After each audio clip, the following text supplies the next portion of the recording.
Y aquí en Entérate, invitados en vivo todo el tiempo. Tengo el gusto de saludar a Monseñor Froilán Casas Ortiz, es el obispo de la diócesis de Neiva. Monseñor Casas, cuánto gusto, usted sabe que siempre es bienvenido aquí a Entérate. Monseñor, buenos días. Buenos días, mi querido Jesús Antonio, yo lo sé perfectamente, este ambiente de NT Vive de tu Ciudad para nosotros es muy familiar y gracias por su acogida. Usted acaba de llegar a la capital huilense luego de estar varias semanas en Europa. Se encontró con el Papa Francisco. ¿Cómo le fue, Monseñor? Pues me siento un privilegiado porque yo no me esperaba tanta acogida por parte del Papa. En el último día del encuentro, que fueron 2 semanas, nos reunimos 28 obispos de diferentes partes del planeta, del mundo, y en un encuentro de formación, de retiros en ambiente monacal, en los Apeninos toscanos, a la altura de Florencia, y luego terminamos ese lunes 3 de septiembre con el encuentro con el Papa Francisco, que quedamos totalmente admirados, porque pues la ocupación y la agenda de un Papa, imagínense, no tiene tiempo para atender tanta gente, y sin embargo nos dedicó por lo menos 2 horas a estos 28 obispos. Conversamos de una manera directa con él, cada uno al menos 1 minuto, le dimos la mano, él habló más, dijo, yo no vengo a hablarles, yo quiero escucharlos a ustedes. Y luego una sorpresa enorme que realmente me siento muy privilegiado, bondad de Dios, y es el almuerzo con él. Nos pasamos a manteles y compartimos, y tuve la dicha de que quedar en la misma mesa con el Papa conversando y obviamente hablando en español, porque la lengua oficial del encuentro pues fue el italiano, pero aquí ya es distinto el italiano al español, porque uno es la lengua que le fluye a uno, la otra le toca pensarla un poquito, pero realmente fue un encuentro muy agradable con el Papa Francisco y comentamos tantas cosas, sobre todo la visita a Irlanda. Él acaba de llegar de Irlanda en ese momento, y comentamos un poco eso y la situación de la iglesia en este momento de crisis, de tanta acusación, que algunas tienen su validez, otras son especulaciones, y en esto genera un ambiente de quitarle autoridad moral a la iglesia. Entonces, quitar esos referentes que de alguna manera enrostran la maldad del mundo, y entonces si se le quita autoridad moral, pues el que hace la maldad pues se siente como a sus anchas sin que alguien pueda criticarlo. A la par de hechos verdaderos, reales, desastrosos, que nos causan tristeza y dolor, a la par también hay mucha especulación y mucha actitud mordaz en las críticas de los hechos que pueden haber ocurrido en diferentes partes del mundo. Monseñor Casas, estas 2 semanas en Europa, ¿cómo fueron? ¿Usted dónde se quedó? ¿Cuál era el propósito del viaje de estos 28 obispos? A ver, fue realmente una bendición. A mí nos llega por correo la invitación, ¿no? Y en la noche en la casa yo abrí el correo y encontré invitación del cardenal Maruelé, que es el presidente de la Congregación de Obispos, invitándonos a un encuentro, los obispos ordenados en el 2011-2012, a un encuentro que invitaba el Papa Francisco, y entonces yo de una respondí, sí. A veces uno deja esas cosas para los 2 días, 3 días, pues al 2 días se cerró ya la invitación, porque el cupo era 28 y se llegaron alrededor de 40, 50 obispos que quisieron ir, pero no pudieron porque ya el cupo estaba cerrado. Tuve la bendición de Dios de haber respondido esa noche inmediatamente y quedé al encuentro, que fue el primero, en una parte que se llama Aricia, a la altura de Castel Gandolfo, donde está la casa de recreo del Papa en época de verano, en el Agualmano, en la montaña, esos bosques preciosos, allí en un encuentro fraterno con los obispos, orientados por el arzobispo de Brescia, el norte de Italia, y orientó este encuentro de 1 semana. Y terminamos esta semana y ya nos fuimos a las montañas toscanas, a la parte que se llama Camaldoli, donde se encuentra el monasterio de San Romualdo, que lo fundó en el año 1028, o sea, un monasterio medieval gigantesco y con toda la arquitectura. ¿Ahí estuvo usted alojado, en ese monasterio? En una casa contigua, porque el monasterio propiamente están los monjes, pero una casa contigua en el entorno, y pudimos participar en la oración con los monjes, en las liturgias de las horas, las laudes, las vísperas, y en ese contexto celebramos un retiro espiritual de meditación, de contemplación. Pero a la par de ese ambiente de oración y de contemplación, de las cosas más hermosas fue la fraternidad. Cuando uno tiene reuniones de obispos de 200, de 250, pues son encuentros muy anónimos, ¿no? En cambio, este fue un encuentro personalizado, donde compartimos la realidad, nuestra experiencia como obispos de diferentes partes, de Toledo, España, de Alicante, de Bratislava, Eslovenia, de una isla que no recuerdo, de Filipinas, de Haití, de Brasil, en fin, de Italia mismo. Entonces fue un encuentro internacional en donde nosotros como obispos compartimos nuestra experiencia y cómo nos toca afrontar la realidad del mundo de hoy. Y si uno no está pegado de Cristo, fácilmente uno puede naufragar en este mar que aparentemente es de dificultades. Monseñor Casas, esas 2 semanas, ¿cómo las calificaría? ¿Ya había vivido un encuentro similar? No, primera vez. Yo no había tenido encuentros magistrales, de conferencias, de encuentros y todo eso que se hace a nivel internacional e incluso nacional, sí.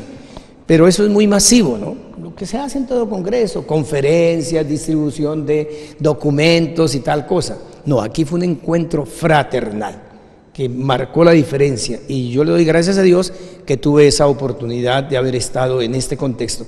Y además, pues, fue el broche de oro, terminar en audiencia casi personalizada del Papa Francisco con nosotros y algo insólito, compartir el almuerzo a manteles con él. Y en este encuentro con el Papa Francisco, ¿qué dice el Papa frente a todos estos escándalos sexuales que han sacudido a la Iglesia Católica a nivel mundial? Chile, Estados Unidos, Alemania. ¿Qué dice el Papa Francisco de eso y cuál es la instrucción de él frente a estos hechos? Alcanzamos a tocar el tema un poquito porque en medio de tantas cosas, a ver, yo le comenté, Santo Padre, veo en su rostro una tranquilidad, una paz, una lozanía de una persona tranquila. Y uno a veces se queja como obispo de los problemas de una diócesis, que es una cosa, una gota en medio de lo que le toca al Papa, el peso de toda la Iglesia Universal. Entonces nos respondió ahí a los obispos que estábamos, me dice, la oración es el secreto, estar uno en medio de las dificultades, la fortaleza de lo alto para afrontar todos esos retos, esas tergiversaciones, y no cabe duda que se ha sido golpeada la Iglesia. Comentábamos los obispos que la situación actual de la Iglesia tiene una connotación mayor que todas las épocas de la historia.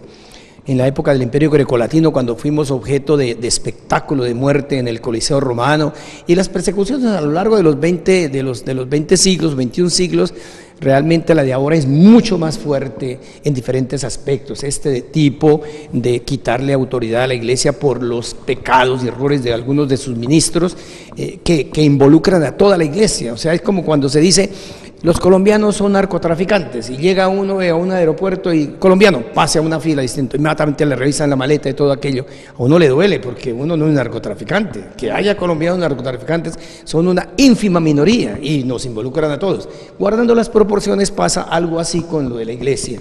Un ministro comete eso, nos duele que lo haga y hay que censurarlo y hay que condenarlo y que la justicia lo meta a la cárcel y todo aquello, eso hay que hacerlo, pero a la par nos involucran a todos y en el fondo hay también una actitud de quitarle peso a la autoridad moral que debe tener la Iglesia a lo largo de los siglos, ¿no? En ese aspecto también hay que tener en cuenta, y ustedes los periodistas yo les ruego filtrar todo eso, ¿no? Las noticias, porque los hechos no se pueden juzgar aislados de los contextos históricos y además también el criterio universal, nadie puede ser juzgado per se, tiene que ser primero considerado inocente y que se haga un proceso, a veces hay eso. Y hay otra cosa, Jesús Antonio, hay una connotación en el caso de la pedofilia y es que se aprovecha de denunciar a ese ministro, a ese sacerdote y entonces de por sí penalmente se va a la cárcel, pero civilmente se involucra la parroquia, la diócesis, entonces quieren sacar dinero, ¿no?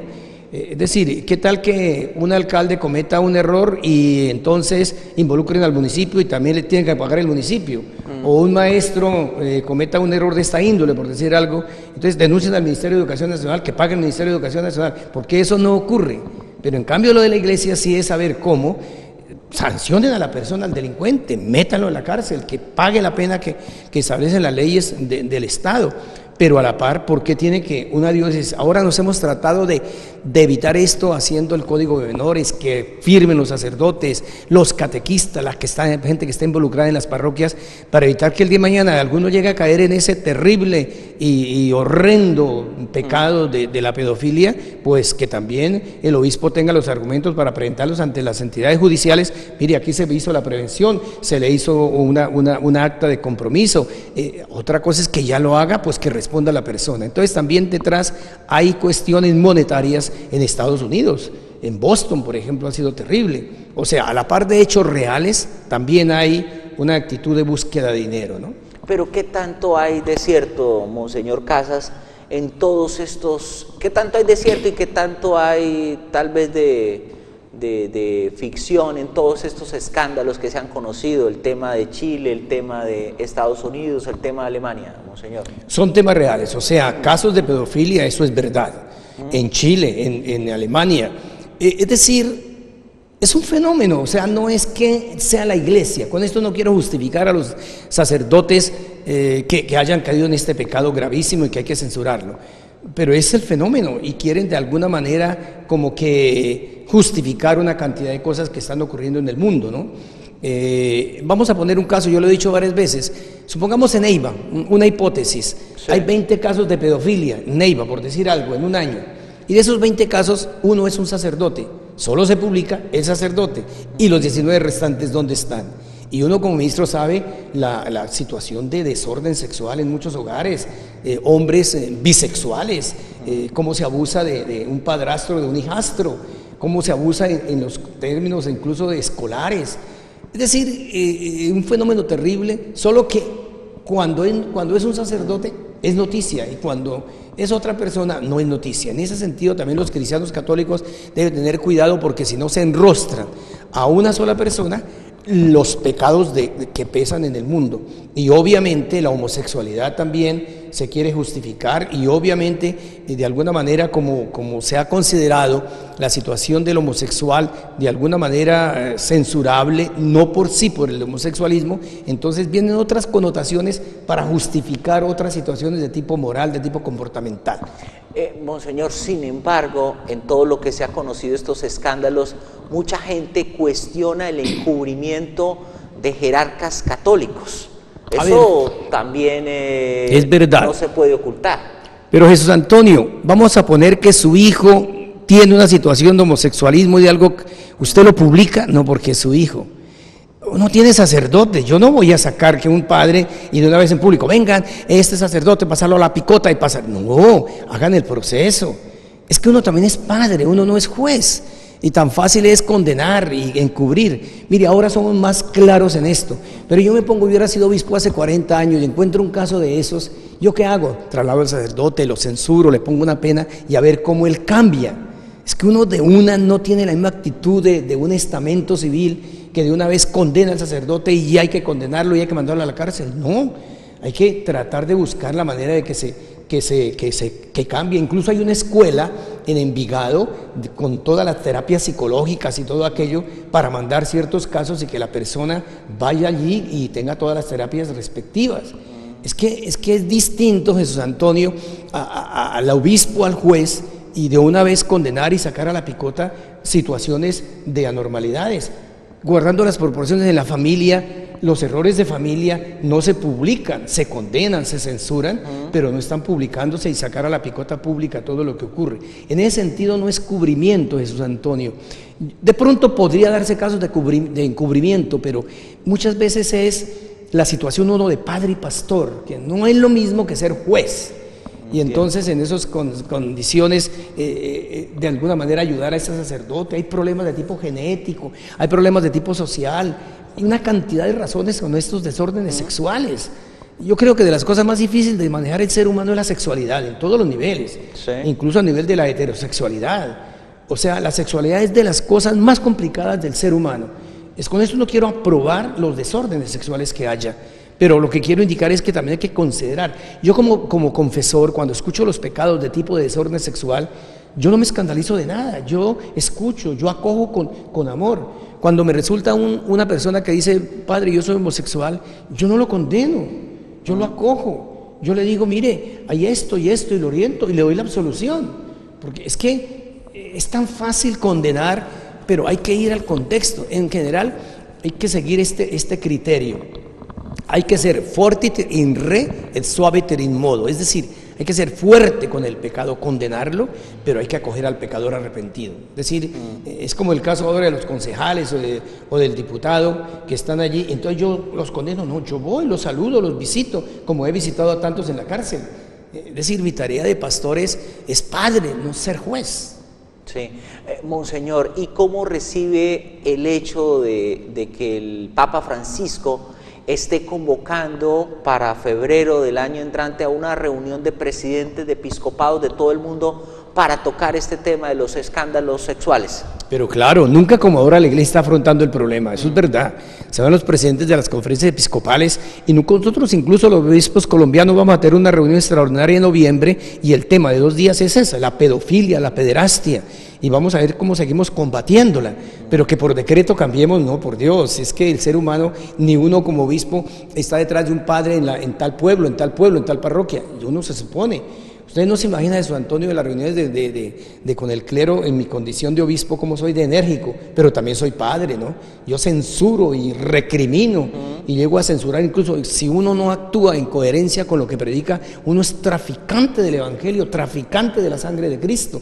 O sea, yo censuro de una manera acre y trato de ser ejemplo para ellos, porque también yo seré simplemente autoridad, si no soy ejemplo, no tengo autoridad moral, ¿no?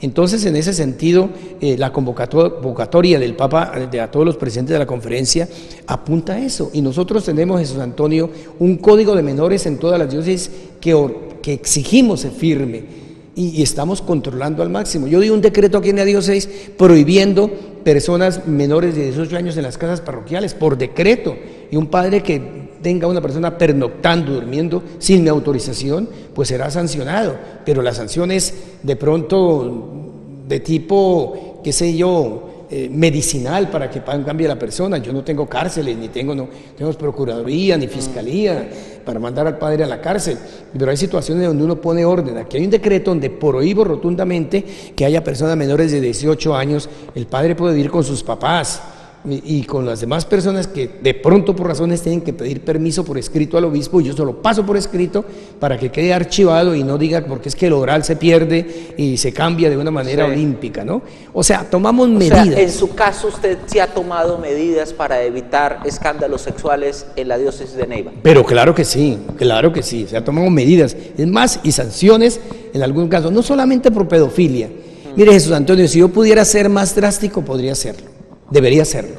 Ay, pero a veces esta escasez de sacerdotes, Dios mío, en que no solamente por cuestiones sexuales, Jesús Antonio, hay otras cosas que uno debe censurar en el aspecto administrativo de la parroquia, en la responsabilidad, en el aspecto pastoral, en el fervor con que debe estar el sacerdote.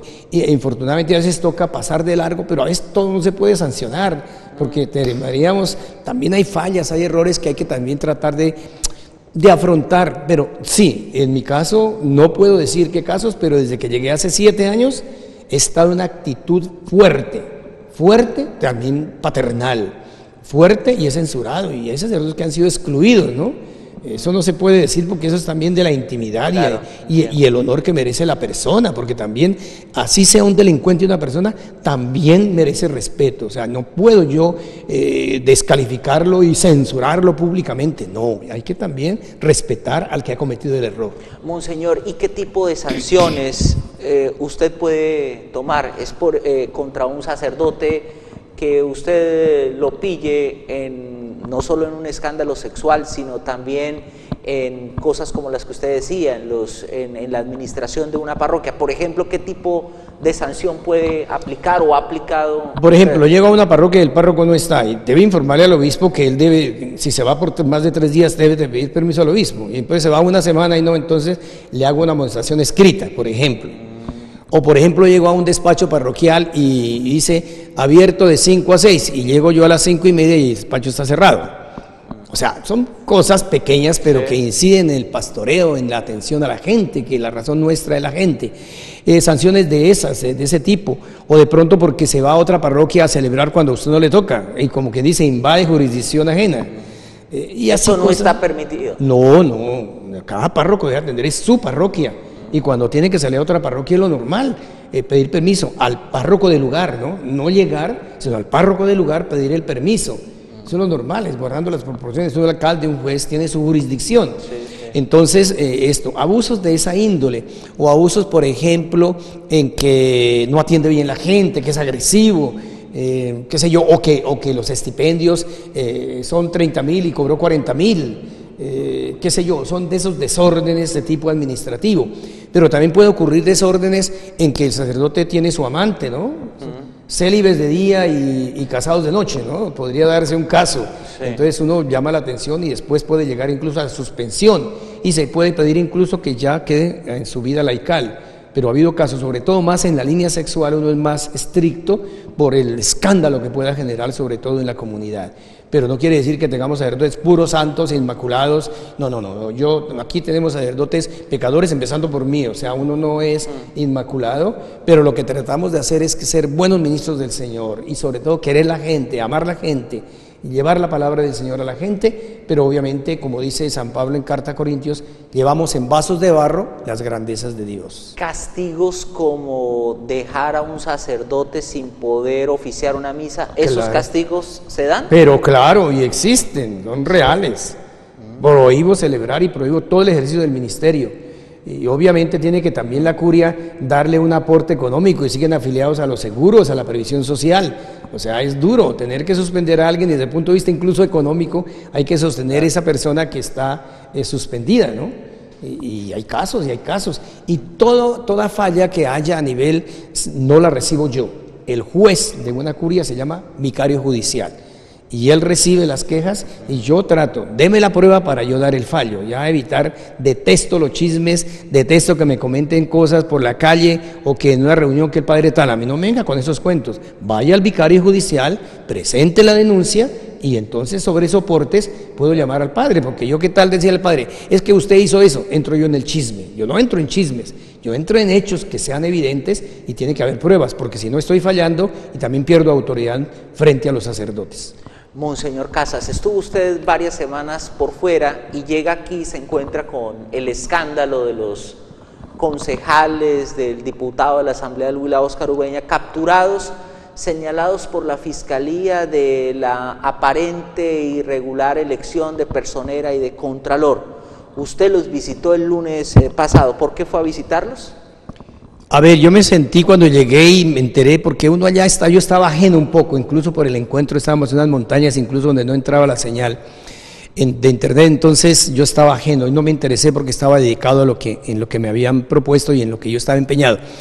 Pero bueno, me sorprendió enormemente, además son personas conocidas, uno aquí en la ciudad conoce a los concejales, el caso del doctor Óscar Ureña, pues es una persona conocida, de alguna manera cercana, pues a mí me da mucho dolor que ocurra eso. Y bueno, y que haya sido irregular y que esté precedida de manejos económicos para elección de contralor y de personera, la doctora Lorena, con quien incluso pues uno conversa en reuniones, en encuentros, pues yo no soy el primero en ser juez, sino ir, e incluso el domingo en la tarde fui, no pude porque eso estaba bajo la fiscalía y todas las normas, entonces no pude, y el lunes sí pude entrar y conversar con ellos y yo lo he hecho. No lo he hecho solo con ellos, con otros también aquí en la vida de la ciudad de Neiva, y yo he estado visitándolos y a mí no me importa que me critiquen, yo voy porque como pastor y padre visito a todos, no tengo acepción de personas. Lástima que no lo pueda hacer más, pero eso es doloroso, una cárcel. Yo los he visto postrados, sufriendo. Yo no sé si cometieron errores o no, eso no me toca juzgarlo a mí, pero es dura una cárcel y a veces esa forma como los tienen allá, como si fueran leones. Bueno, aquí están en el tribunal, al menos un salón grande, un baño para todos. Son situaciones muy difíciles. Sí. Ahora, si cometieron errores, pues bueno, tienen también que asumirlos cada persona, pero aún así que hayan cometido errores, son objeto de mi cariño, de mi afecto. Aún el más malvado, al más rechazado de la sociedad, también es objeto de mi afecto, porque yo no puedo de una vez condenar el ser humano independientemente de su credo, de su situación, es un ser humano que merece afecto y respeto. Tengo entendido que usted compartió con algunos de ellos, oraron todos, ¿verdad? Sí, nos reunimos, nos abrazamos así, hicimos la oración y luego les di una bendición. Yo le llevé una caja de chocolatines que me ha traído de Europa, una caja grande, yo creo que les alcanzó para todos, y al doctor Óscar le llevé un libro. ¿Qué libro? El libro que se llama, del cardenal Ratzinger, hoy Benedicto XVI emérito, se llama Ser cristiano en la era neopagana. Es un libro que me parece, se lo llevé, como lo he hecho también llevando libros a otros que han estado en la cárcel. Eso me gusta porque es que yo me pongo en la cárcel, por lo menos me pongo a leer, aburrido, horas sin hacer nada, terrible. Entonces, de alguna manera, y le dije, ojalá léalo y pásenlo para que ustedes lo lean todos ese libro y se distraigan, porque es muy duro, es duro que les ha tocado, y eso que aquí no es tan duro como una cárcel, Rivera, donde lo he visitado también otras cárceles por razones aquí de huilenses, y no, muy duro, terrible, comenzando que uno entra y ya es a fiscalizarlo y a controlarlo como si uno fuera un bandido. A mí me molesta mucho que de una vez llega y de una vez casi le revisan todo, casi lo desnudan. Qué pena, yo soy el obispo de Neiva y eso no significa que por ser obispo tenga privilegio, no, pues respétenlo, es su pastor, crean en él, pero de una vez esa cantidad de controles y bueno, obviamente uno entiende los controles y hay que hacerlos, pero este es el documento de identidad, tenga, aquí soy yo y sellos aquí, pasan allá, uy no, ir a una cárcel me parece deprimente en todo sentido, tal vez porque, no sé, las normas, y me duele, y ver esos reclusos, algunos allá como enjaulados. Ay, eso a mí me duele, porque así sea el bandido más bandido que merece que esté en la cárcel, claro que sí, pero tampoco que den un trato así, de una manera cruel, y a veces quienes los controlan con una actitud como agresiva, no, eso a mí me duele, no. Yo creo que a la gente hay que respetarla y ojalá que la gente salga de la cárcel rehabilitada, y no para que se vuelva un delincuente mayor, ¿no? Ayer La Nación alcanzó a sacar algo a registrar de su visita, de su encuentro con los concejales detenidos, y algunos en redes sociales estaban criticándolo, monseñor, decían que si usted hacía lo mismo con otros detenidos. No, pues con todo no, porque yo no soy el capellán de las cárceles, el obispo tiene que atender muchas cosas, así como está en las veredas en Baraya, está en las veredas de San Luis y todo en las montañas, el obispo está en todo lado. ¿Pero sí ha ido a la cárcel de Neiva a visitar detenidos? Pero claro, no, a la de Neiva no, pero sí a la de Rivera he ido. Pero yo tampoco puedo estar en todo y infortunadamente no puedo estar. La gente tiene que buscar a un lado para atacar, ¿no? Y sobre todo cuando, como escucho, bien, que estén en la cárcel, que se derritan allá, que se consuman. No, yo no soy de esos, no, de nadie, qué pena.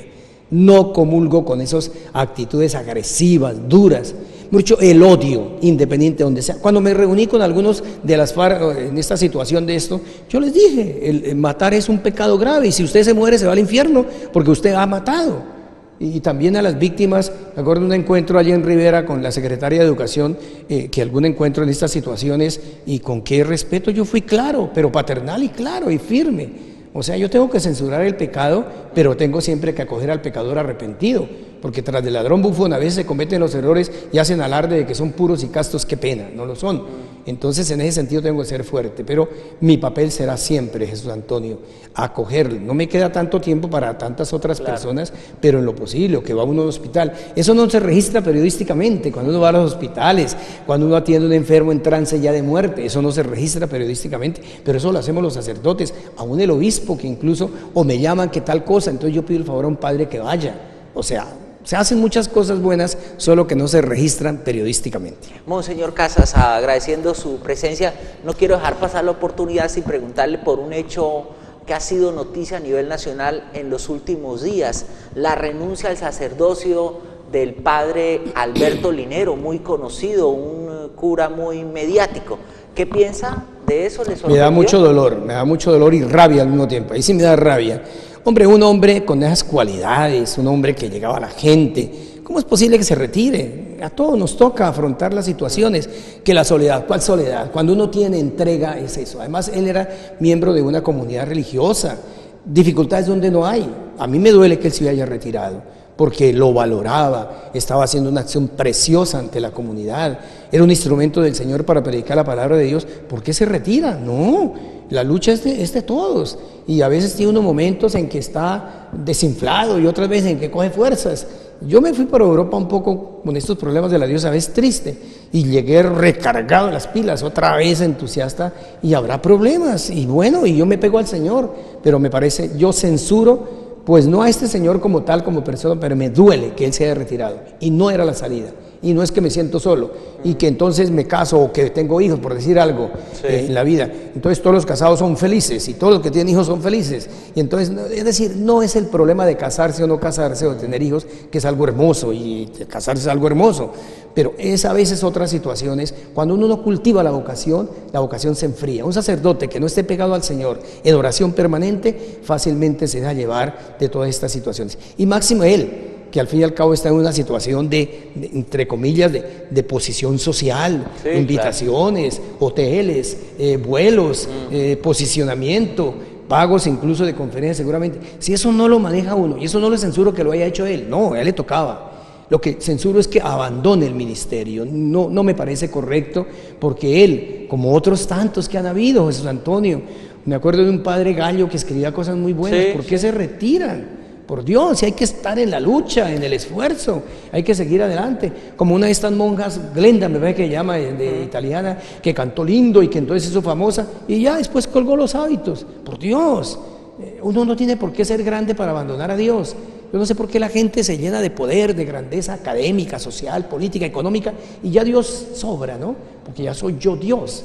En el fondo es eso, la soberbia humana. Dios nos libre de todo eso, porque de las cosas más lindas en la vida es ser humilde. Pero, monseñor, pero él sigue siendo sacerdote, el padre Linero sigue siendo sacerdote. Sí, claro, él sigue. A pesar de que se retira. A pesar, el sacerdote sigue siendo sacerdote hasta en el infierno, y el obispo sigue siendo obispo hasta en el infierno, porque es que el sacramento del orden imprime carácter, o sea, independientemente. Ojalá él incluso rectificara. ¿Y por qué no? Y se acoge y ya la embarró. Bueno, venga para adelante, sigamos adelante. ¿Yo qué tal estar mirando a la gente con el espejo retrovisor? Por favor, yo no tengo que estar mirando a la gente con el espejo retrovisor. Es si usted se convirtió y cambió, un abrazo, seguimos adelante. Porque yo no puedo estar pensando en el pasado de una persona. Cristo, cuando estuvieron los dos bandidos con él en la hora de la muerte, y uno un bandido que siguió siendo un bandido y murió así en su ley, el otro igualmente bandido, asesino, todo lo que quisiera. Oiga, acuérdate de mí cuando estés en tu reino. Cristo dijo, es que tú hiciste, es que el pasado. Para Cristo no hay pasado, para Cristo es presente. El que se convierte hoy, quedó convertido y venga, lo acoge. Esa es la posición. Si al padre Alberto Linero volviera, yo me sentiría feliz que volviera, que ejerciera su ministerio. Y el error que cometió, ay por Dios, yo no tengo en cuenta eso, porque si no, no podría vivir con la gente. Y adelante, eso sería, ojalá él volviera. Pues Monseñor Froilán Casas Ortiz, obispo de la diócesis de Neiva, cuánto gusto tenerlo aquí en Entérate, monseñor. Gracias, Antonio, a ustedes y a todos los televidentes un abrazo y que el Señor los bendiga en el nombre del Padre y del Hijo y del Espíritu Santo. Amén. Muchísimas gracias. Gracias, monseñor. Son las 7:40 en Entérate.